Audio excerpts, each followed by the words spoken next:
Ladies and gentlemen, football fans from the concrete canyons of New York to the wide-open plains of Texas, buckle up, because if you're a Giants diehard, this one's gonna sting like a cold rain on game day at MetLife.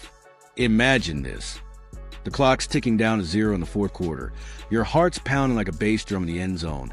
And out of nowhere, the Dallas Cowboys, yes, those smug stars from down south, pull off a miracle that echoes through NFL lore. A 64-yard field goal. Folks, the third longest in league history, splitting the uprights like a laser beam as time expires to force overtime. And then, in OT, another dagger, a 46-yarder to seal the deal. The New York Giants drop a heartbreaker, 30-27, to their arch nemesis, the Cowboys. But hold on, before you toss your jersey in frustration, let's dive deep into this roller coaster of a Sunday showdown. I'm your host, channeling that old school passion from the days of Big Blue glory. And trust me, there's fire in this loss that could light up the path to redemption. Let's rewind the tape and break it down, play by play, because what unfolded at AT&T Stadium wasn't just a game. It was a symphony of highs and lows that had me yelling at my screen like I was right there in the stand with you, the G-Men faithful. The Giants came out swinging, no doubt about it. Their offense? A freight train barreling down the tracks. Quarterback Russell Wilson. Yeah, you heard that right.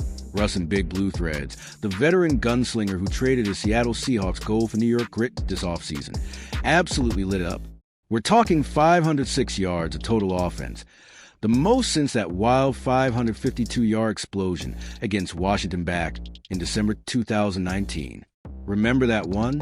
Eli Manning slinging it like it was 2011 all over again. Wilson?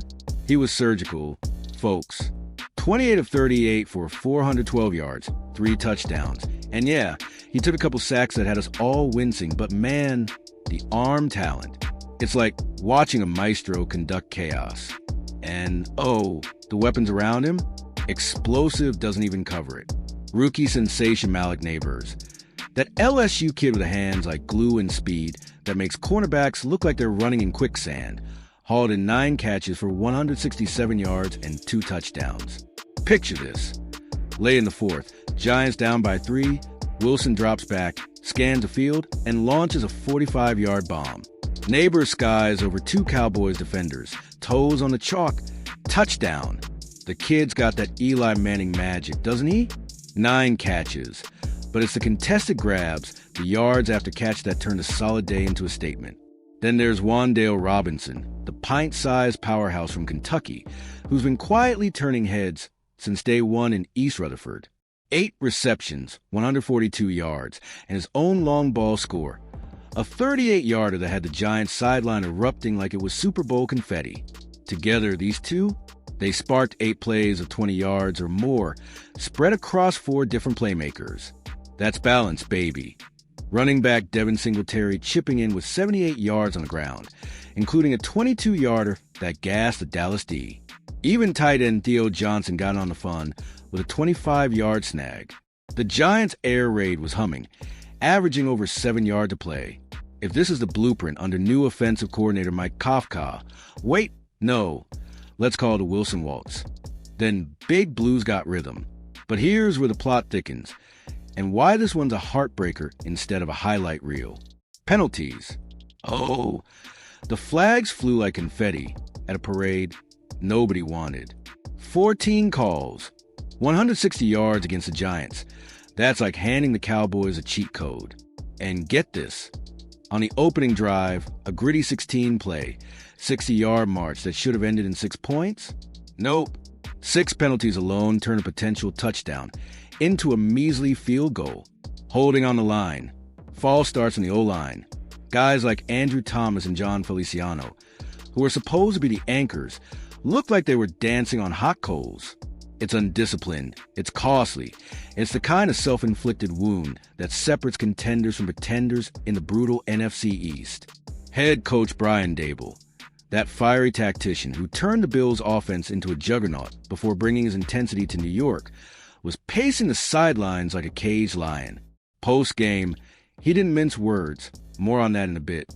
Tactically, the Giants schemed beautifully against Dallas' secondary, using motion and play action to freeze those linebackers. But those drive killers, they let the Cowboys hang around, setting the stage for Aubrey's heroics. Speaking of the enemy, and let's be real, in this rivalry it's personal. The Cowboys kicker, Brandon Aubrey, etched his name in the stars last night. First player ever to nail a game-tying field goal from 64 yards on the final tick of regulation, then ice the winner from 46 in OT. That's not luck, that's ice in the veins. The Cowboys, led by Dak Prescott's efficient 285 yards and 2 scores, grinded out a win that keeps them atop the East for now. But for Giants fans, it's salt in the wound. Remember the history here? This feud dates back to 1960, when the Giants and Cowboys kicked off the NFC East bloodbath. We got Eli's miracle 07 run to the Super Bowl, torching Dallas in the playoffs. We've got LT, Lawrence Taylor, sacking everybody in sight during the '86 glory days. And don't get me started on the '90s heartbreaks, or that 2011 revenge tour, where Big Blue shocked the world. Losing to the boys always feels like a family betrayal, especially when you're flashing that much offensive firepower. Stats-wise, the Giants outgained Dallas 506 to 378, controlled time of possession 32 minutes to 28. But those turnovers, no picks, but the penalties flipped the script. Compared to last season's 4-13 debacle, this offense is night and day. In 2024, they averaged a measly 290 yards per game. Now, pushing 500. Daniel Jones handed the keys to Wilson, and it's paying dividends. But the defense? They bent but didn't quite break, holding Dallas to 3 of 12 on third downs. Yet Micah Parsons and that front four feasted on a couple pressures too late. Let's zoom out for some historical spice, because Giants football isn't just about one game.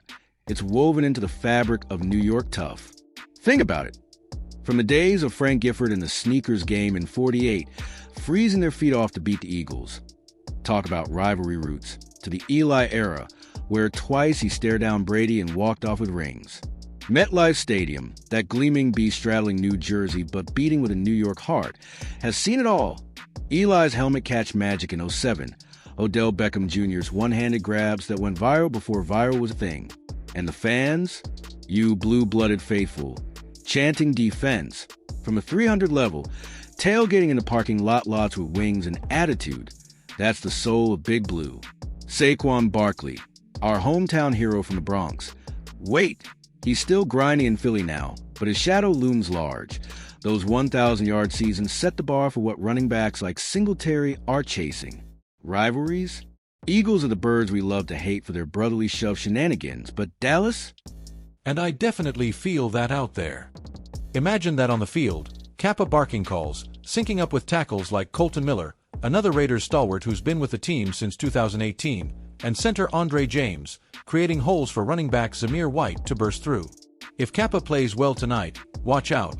He could be the steady force that elevates this offense from good to great. Now, let's dive deeper into the analysis, because as your go-to Raiders expert, I live for this stuff. Tactically speaking, with Kappa stepping in, head coach Antonio Pierce, who took over mid-season last year and brought that defensive-minded fire, is going to scheme around the line's strengths. Expect a heavy dose of inside zone runs, where Kappa's combo blocks with the center can seal off the edges for White, or even a goal line plunge from Jacoby Myers in short yardage. On pass plays, Kappa's experience against speedy edge rushers like Boza will be crucial. He'll need to chip and slide to give the QB that clean pocket. Statistically, the Raiders' offensive line has been middling so far this season, allowing about 2.5 sacks per game, per NFL stats, but with Kappa's track record, they could drop that to under 2. Compare that to last year's line, which gave up a league-high 65 sacks. Improvement is key if they're playoff-bound. And injuries, they're the wild card. Powers Johnson's out with what we're hearing is a nagging ankle tweak, nothing season-ending, but it tests the depth. Remember when the Raiders lost their starting center early last year? They bounced back with grit. This is similar. Adversity breeds champions. Historically, this matchup against the Chargers is always a nail-biter. Since the Raiders moved to Vegas, they've split the series 2-2, but home games at Allegiant? Undefeated so far in division play. Wait, is that right? Let me double-check my notes. Actually, they've won both home tilts against LA since 2020, including that wild 2021 overtime thriller where Derek Carr, the former Raider QB who lit up Sin City before heading to New Orleans, torched them for 300 yards. Carr's legacy looms large. He was the face of the franchise during the transition, throwing for over 4,000 yards in multiple seasons and leading comebacks that had Raider Nation roaring. Now, with a new QB room, the pressure's on to fill those shoes. And don't get me started on the broader Raiders trivia. Their rivalry with the Chargers goes back to the AFL days, with infamous moments like the Holy Roller play in 1978, where a fumbled ball bounced into the end zone for a Raiders touchdown. Talk about controversy. Or the move from Oakland, which split the fanbase but created this vibrant Las Vegas chapter, complete with celebrity owners like Tom Brady, who's been spotted at games, adding that pop culture flair. Imagine Brady in the suite tonight, cheering on Kappa, two Super Bowl vets linking arms for the Raiders' future. To give you more insight, let's imagine I'm chatting with some key figures. Picture this fictional but totally realistic interview with Raiders GM Tom Telesco, who's been wheeling and dealing this offseason. Alex Kappa? He's the kind of pro we targeted, experienced, tough, and ready to step in. With Powers Johnson sidelined, this is his moment to show why we brought him here. The line's communication has been spot on in practice. If Kappa gels, our offense could explode. Spot on, Tom. And how about a quick word from Max Crosby, the defensive end who's become the heart of this team? In my made-up sideline scoop, look, the O-line's got our back, and Kappa's a dog. If he stones those Chargers rushers, we'll feast on Herbert. Raider Nation, let's go. Even from a fan's perspective, say, a die-hard from the Oakland days now tailgating in Vegas. Man, Kappa stepping up reminds me of when we had Gene Upshaw holding down the line in the 70s. This is Raiders football, commitment to excellence. These quotes fire me up. They capture the passion that makes this franchise special. Looking ahead, the implications of tonight's game are huge. A win not only boosts their record to 2-1 but sends a message to the Chiefs. Yes, those three-time defending champs, that the Raiders are back in the hunt. Playoff odds. According to my expert crystal ball and some analytics from ESPN models, a strong start like this could push their chances from 25% to 40%. Draft implications. If Kappa thrives, they might not need to reach for another lineman in 2026. But if the line falters, well, let's not go there. Positivity, Raiders fans. Predictions. I see the Raiders grinding out a 24-20 victory, with Kappa not allowing a single pressure and White rushing for 120 yards. The season's young, but this could be the turning point, especially with tough games against the Broncos and Chiefs looming. And tying into current events, with the NFL's push for player safety amid concussion talks, Kappa's veteran savvy in avoiding penalties could highlight the league's evolving game. Phew, what a ride! As we wrap this up, Raiders Nation, I want you fired up and ready. Tune in tonight to watch the silver and black take on the Chargers. It's going to be a classic. Follow us here on Raiders Report for post-game analysis, player breakdowns, and all the latest from Allegiant. Just win, baby. Commit to this team, and let's make 2025 the year we storm the playoffs. This is your host signing off. Until next time, keep the faith in the black hole.